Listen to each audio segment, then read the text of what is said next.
જન્મથી માંડી અને પહેલાં 6 મહિના બાળકની ઇમ્યુનિટી ઘણી ઓછી હોય છે. એટલે ઘરે બી આપણે સંભાળમાં બહુ જ ધ્યાન રાખવાનું.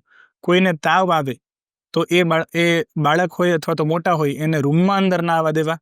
માતાને ગમે ત્યારે શરદી કફ જેવું લાગતું હોય તો માસ્ક પહેરીને બાળકને હેન્ડલ કરવું, ફીડિંગ કરાવવું, પ્લસ ઉપરથી સેનિટાઈઝર વાપરવું.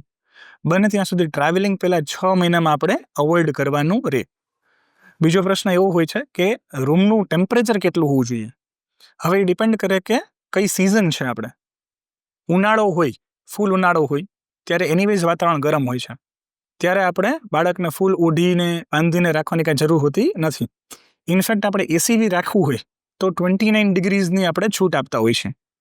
પ્લસ ઉપરથી લાઇટ શોલ બાળકને રાખી શકે અને હાથ પગના મોજા એટલું ઇનફ થઈ જાય છે. બહુ વધારે ગરમ રાખવામાં બાળકને ગરમીની અડાયું થાય છે, પ્લસ ડિસ્કમ્ફર્ટ થાય છે, પ્લસ મમ્મીને પણ ડિસ્કમ્ફર્ટ થતાં એ સંભાળમાં થોડુંક આપણે પ્રોબ્લેમ કરાવે છે. એટલે બાળકને બહુ ગરમ નહીં રાખવાનું. અને જો શિયાળો હોય તો પછી આપણે બાળકને સરસ રીતે બાંધી પ્લસ હાથ પગના મોજા અને ટોપી પહેરાવીને રાખી શકાય. એનીવેઝ ત્યારે પંખા કે એસીની તો કાંઈ જરૂર હોતી નથી. પણ બાય રૂલ આપણે જે ટેમ્પરેચર ઉપર જસ્ટ ડિસ્કમ્ફર્ટ લાગતું હોય આપણે એ બાળકને બહુ મજા આવે, બહુ પ્લેઝન્ટ એટમોસ્ફિયર લાગે. એટલે આપણે જે એટમોસ્ફિયરમાં પ્લેઝન્ટ લાગતું હોય એમાં બાળકને થોડું ઘણું ઠંડી વધારે લાગે. એટલે પહેલાં 3 મહિના આપણે એ બાબતે ખાસ ધ્યાન રાખવું.